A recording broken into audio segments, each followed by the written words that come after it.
Thank you for tuning in to Look Before You Speak. Today, we're here at Gallery 709 in Missoula, and we're taking a little bit different approach today. We're out visiting on site, and we're going to visit with this gallery owner, Don Mundt, who is the owner and operator of Gallery 709. And he hosts rotating exhibitions, and we're hoping to go in and look at the exhibition that's currently up and visit about some of the artwork that he has on hand. He also operates a frame shop here. So let's go in. Look Before You Speak is a program that encourages people to really look at art. Commercial television usually has images up for 1 to 2 seconds. But we're going to take some time and tour this gallery with the owner, Don Mundt, and Don has graciously agreed to give us a tour today. Thank you, Don. Yeah, it's kind of a surprise, but I'm gracious. Okay. And how long have you operated this gallery? I've been here, this will be my 9th summer. And it hasn't always been Gallery 709. It still is Montana Art and Framing, but I call it Gallery 709 inside Montana Art and Framing. And how many artists do you carry or represent in showing here? I've probably got at least 15 different artists, oil painters, acrylics, and some mixed media, and even have a couple of antique Maxfield Parrish prints. That, I've always enjoyed him, so I have some of those up. And then show up today is Nancy Seiler. She does acrylics in this very interesting way. That's great. Do you want to, maybe we can select 1 or 2 of her pieces that you would like to talk about. Surfaces that are, they're just very interesting just because of all the intricate colors and stuff that are created with her process, which is interesting because she pours the paint on.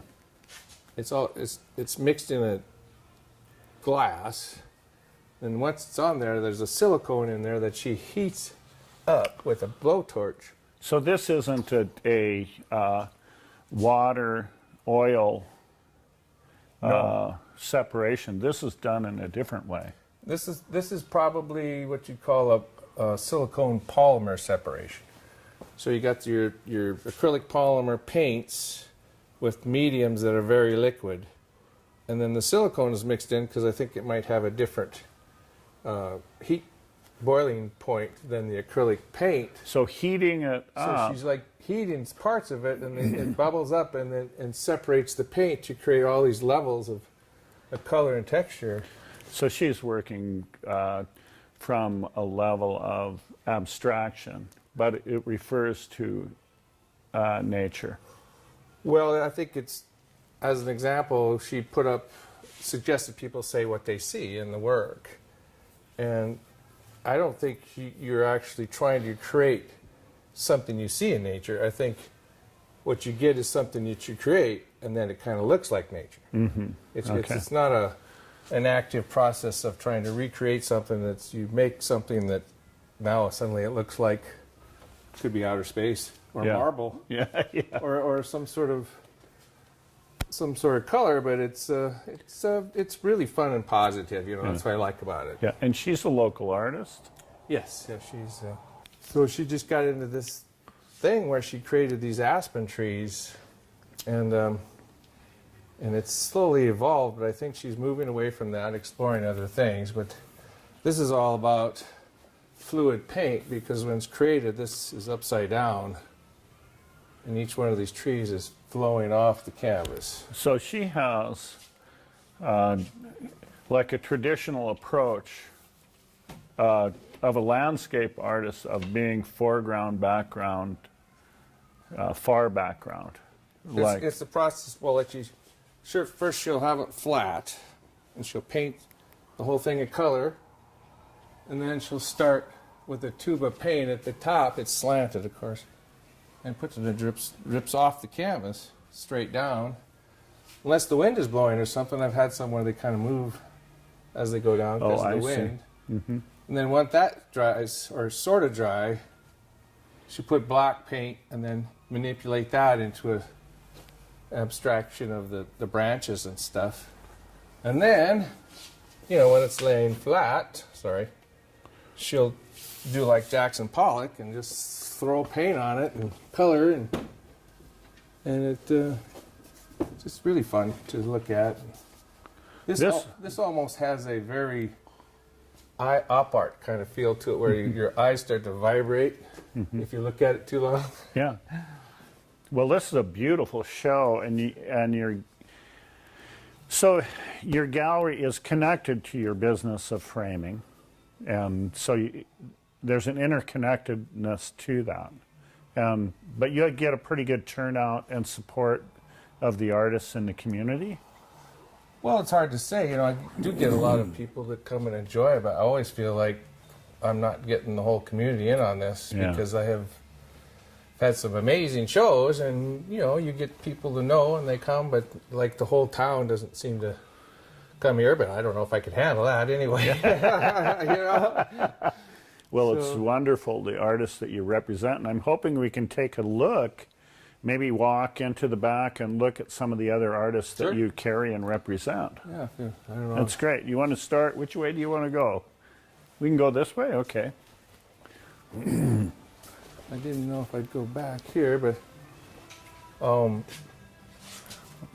this is Nancy some Erickson. drawings of Nancy Erickson that she did for her show last October. And she did about 6 of these different links, very kind of quick sketches kind of them, because she'd previously been working for months on actual fiber art. And she's really known as a fiber artist, but also she does these drawings. These are beautiful drawings. She just said she couldn't stop making links, so she did a bunch of these drawings, and then it's kind of hard for him, but he's kind of almost leaning on one of the fiber art. Much of her work is very grounded in a particular message about animals that are endangered, or environment that's disappearing, or...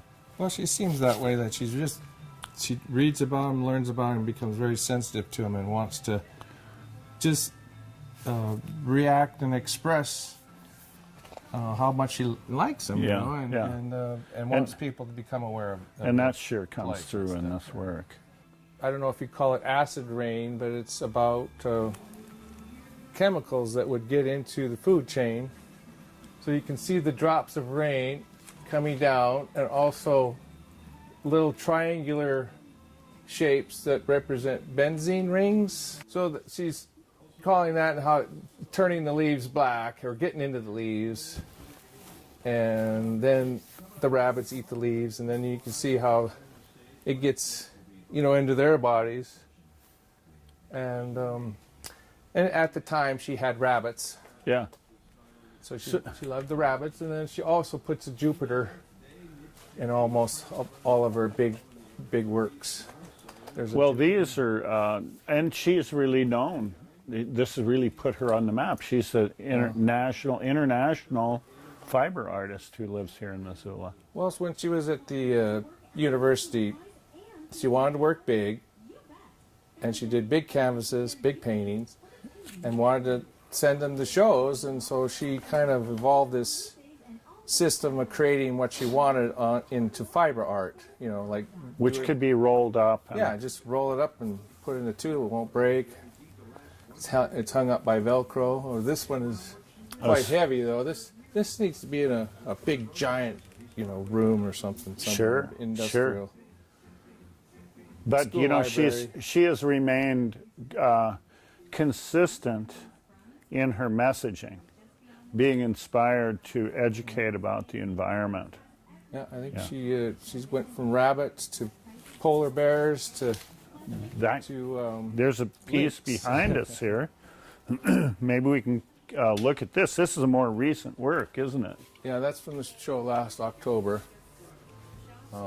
It's just it's paint and sewing and applique and on this fiber, and it's... One thing she gets that's, you know, she gets the painterly quality, but the texture of these surfaces is really beautiful and gives it a lot of extra depth. And Well, if you want to come around the side and look at this one, Lynx, it's has a whole nother universe in it. Oh, it's in here. That's right. very cool. So you really have are carrying a wide variety of artists that are working. You know, like, did you talk about all the pictographs, of course? Yeah, well, and these handprints, Yeah, these. but also just the depth that she gets with the fiber. I mean, she is really a unique artist. Well, plus, can you imagine trying to sew this kind of stuff together? I mean, Yeah. it's very skillful, too, in terms of how she creates it. And she sends a lot of her stuff mainly to juried fiber art shows throughout the country and has won a lot of awards over the years. Yeah. She sort of started, I don't know if anybody else is doing this, but she's apparently is one of the first ones to actually make this sort of free-form shape when you send it to a quilting show. Instead of a rectangle You know, or fiber show, yeah, Mhm, yeah. Sure, that makes sense. Art quilts. I think that's what there's a reference in. I think the Yeah. publications are art quilts. So, wow. And these are your Maxville Yeah, I Parish. got a couple of antique parish vintage prints from the 20s and early 30s. I just really like them. They don't really fit in the terms of local artists or whatever, but I just You try to carry like something. them so much Yeah. that I thought. Oh, look, there's Carol Hofnagel piece. Carol was just in today. She's a. Oh, she was. Her and Peter Excellent. Kiefer moved to town about, I don't know, 15 years ago, but they're at one time two of the more popular artists in at least the West. Yeah. I guess Carol worked for Portal Publications, and they published prints of her images, and they sold thousands of them through this, poster kind of thing. And that's colored pencil, which is really interesting because most people can't imagine making colored pencil look that flat and solid opaque. and opaque. And Yeah, there's like- fields of color there, and she has to really work those pencils in order for that to occur. you have to really work them down. And so this is a reference to some kind of architectural. No, it's got every different kind of column in there. The the Corinthian and Ionic type columns. And it sure has some big scale for a pencil drawing. Very time consuming. And Dennis Sloan, Ooh, behind Dennis. us, is another local artist that's been around for many years and has done many different types of work. But we had a show last August with about 8 of his new paintings, relatively new. Their last 3 years or 4 years. I think he wouldn't really Yeah. say, but they're very refined, and These the edges. surface is perfect. The edges are perfect. Just perfect. It's It's great that you carry these artists. I mean, he definitely went through a very popular period in the 1970s and 80s, and probably is, hasn't been carried by a gallery in a long time. well, he had a little thing downtown, I guess in 2004 or something that there. And then Barbara Morrison's another local favorite. She does a kind of a folk art, naive style, and the handling of her paint is amazing because if people paint with gouache, they know it's not. You don't always get the result you want. And It she's can be very good tricky. at it, so- Yeah. Very tricky. It's I maybe- noticed that she works kind of in this folk characteristic with that paint, dark to light, kind of the opposite of the way in which you're taught with watercolor or gouache, and it's kind of a folk characteristic. Yeah, it's maybe more forgiving than transparent watercolor, but Yeah. she's a master at it, I think. And she's also involved in doing this thing where she'll take a board and paint gouache on it and then cover it with wax. So it has this different kind of surface where you don't need glass on it because the wax it's like an encaustic kind of thing that she wants to call it. You know, it's not really true encaustic, because doesn't encaustic have the pigment in the liquid wax? Right. But I think these are just basically gouache. So she's using wax as a protective coating, basically, as far as I understand. So yeah, you've really mixed it up here between narratives. And then we got the regular landscape. LBYS does these amazing pastel, and she lives in Florence, has a little place there where she has some horses and does all these amazing landscapes of the Bitterroot Valley. Very reliable and competent painter. Yep. So that's great. And then just recently in January had a show with Dennis Kern, and he's over his life has done a lot of different types of printmaking, you know, lithography, and this is the collograph process that, you know, Don Mundt sort of was the star of at the university years ago. And so this work, this person's kind of a legend in Missoula, Walter Hook, and he was a teacher at the university and actually grew up here in Bonner or Piltsville, I guess, and then but went away and taught, became a professor in math, wasn't it, initially? And did you have him as I think that's one of the reasons I came to Missoula, or returned to Missoula, was because he was teaching here. I always admired his work and took as many classes as I could from him. The last couple of years he was here, I took these independent study things with him, and you know, I'm not saying he's just too complimentary. He's just too nice. He never would really, you know, tell you what you needed to do. Oh no, that's fine. Just keep working. That's all he would say. Well, it's really interesting because when we look at these paintings of his, and you have several of them in here. Yeah, here's kind of what he's known for, the eggs and the cat there, and was sort of like a surrealist, magic realism stuff. But he did everything. Yeah, I guess. He did sculpture. He did all kinds of things. But you're one of the only places where you can really... known for his flat cat kind of thing. And I think in the city council chambers, there's some large paintings of his. Well, I think because of I knew him as a student. His daughter, when he passed away, inherited a lot of things, and she wants to keep a lot of things, but some things, you know, he had a lot of stuff, and I think she just trusted me to try to help her sell them. Well, I think it's really important that you're keeping that legacy alive, because... Well, that's another reason I do it, is because I just always thought, well, Walter Hook, he's my hero. He's my And this mentor painting hero here, guy. we were talking about this earlier, you were speculating you didn't think it was finished.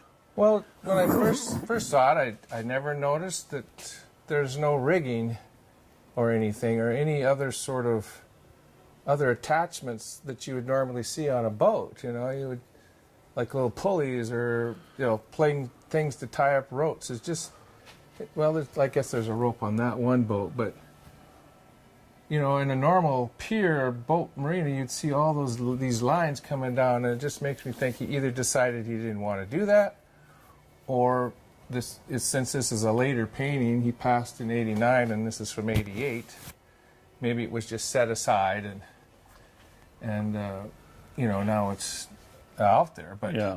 I don't know that. I don't even know if it's oil or acrylic. I can't really, I've never really been able to determine that. It sure looks like oil to me. Does it? Yeah.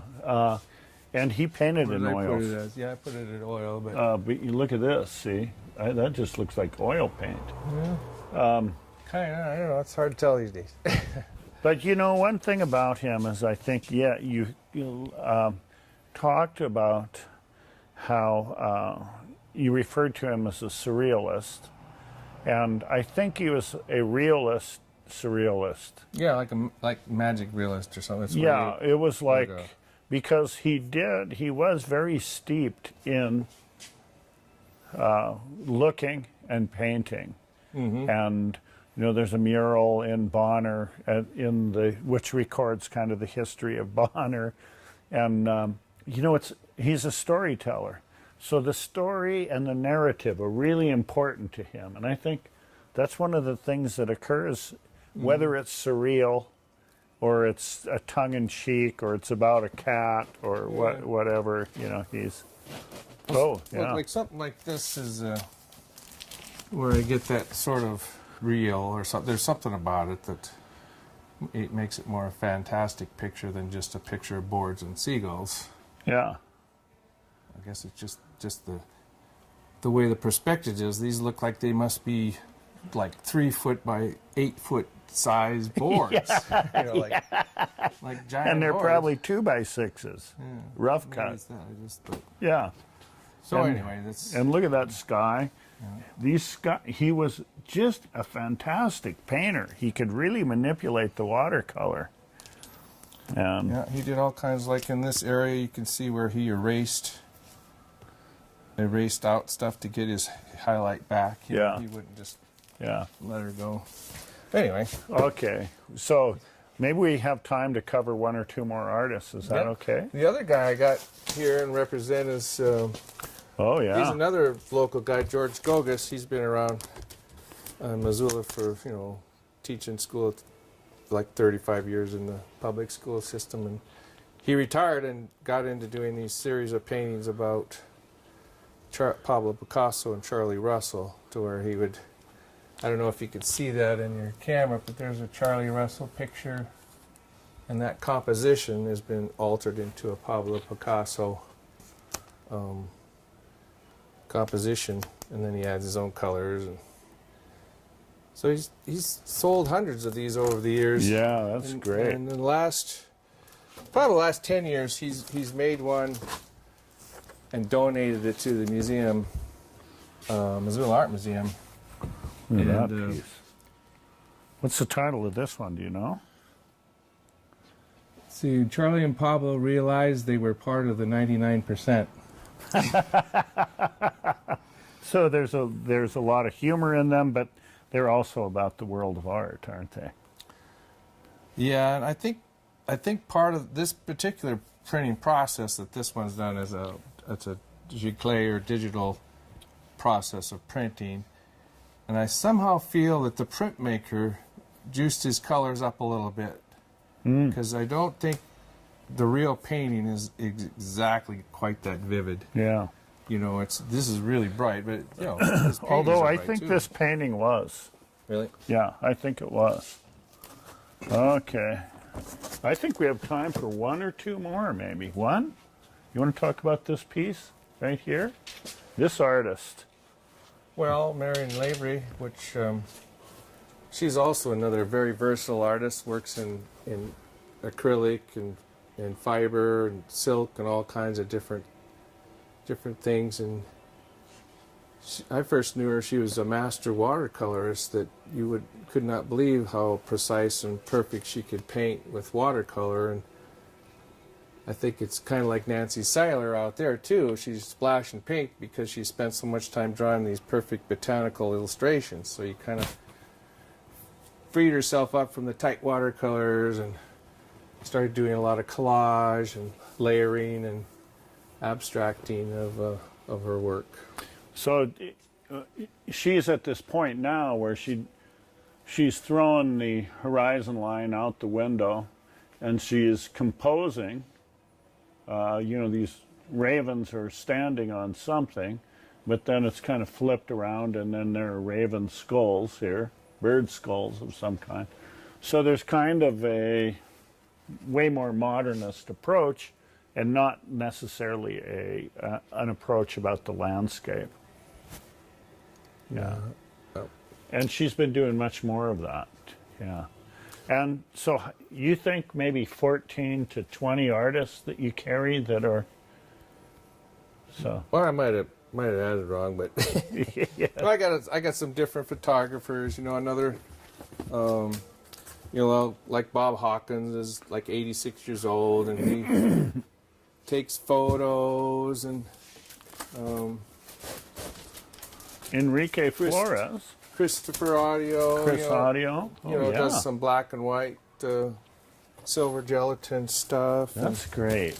And I've got a couple of Enrique Flores from Oaxaca, Mexico, and I got those through Lila Audio because she knew Enrique. She brought him over one day with a big old pile of prints, and Yeah. I selected some out, and then there's some other. This guy here, I don't know what he's doing in here, but that's. This is your work. A print of mine. And you were so kind to talk about everybody else except your work.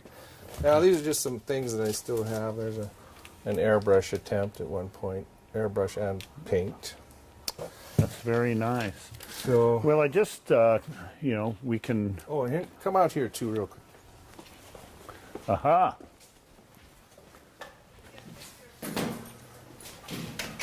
So in here we got my oil painters that I showed in March. Eleni Wiggy and Teresa Garland Warner, and they do a more traditional, capturing the landscape. That when they're standing there, they're trying to capture what they see, and they're getting really good at it. I mean, some of them maybe not so much plein air as working at home from another painting, but like these here, created on the spot, and I think that looks pretty good just when, for the time that she's there and to be able to capture the view that she sees. So you have the gallery and the frame shop, but you've also offered educational programs where people have come and toured just to learn about art. And it's okay for people just to come to the gallery, just to look, and if they have questions about how something was made, who these people are, all of that, you're okay with people just dropping in. Oh, well, that's really what I would hope would happen, and hope that over time that, people would go out of the way and find this place to see, because all this amazing work, it's like it's a hidden. It's almost like you got to be in a clique or something to know that's here. A secret society knows about this place. They're not the average person just wondering about. Well, and I think that's the important thing about this visit today and this gallery is, art isn't something that's far, far away. That art is here, and these artists aren't alien beings and unapproachable. Oftentimes at the openings, the artists are in attendance and people can meet them and visit about the work. Yeah. And it's not something that's so far away from us. And thanks for having us today. Well, I've always kind of thought of this as somehow creating this neighborhood kind of thing, to where the people in the area, they're just kind of wandering around, would just kind of pop in, check out the stuff. And it has happened, but not, I have to admit I'm not the greatest promoter either, as far as that goes. Well, you really have an eye, and you're really supportive of artists, and thank you for doing that. And You're welcome. thanks for being here in Missoula and supporting Missoula artists. Well, I'm happy to do it. I, lived here for many years, and when I opened this business, that's what I wanted to do. I wanted to have, a place to work, a place to paint, and a gallery to show my own work. And then it's sort of evolved into, wow, other people have stuff too. And it's turned out really good as far as getting people to find me, just because when you do promote it, and then it helps the framing part of the picture framing part of the business. Mm-hmm. And a lot of the artists really support me too, because when they have a show, they'll ask me to get their work framed for them. Well, thank you so much for tuning in today, and tune in next week also for Look Before You Speak for another guest, where we look at art and talk about art and really take our time talking about art. Thanks for tuning in.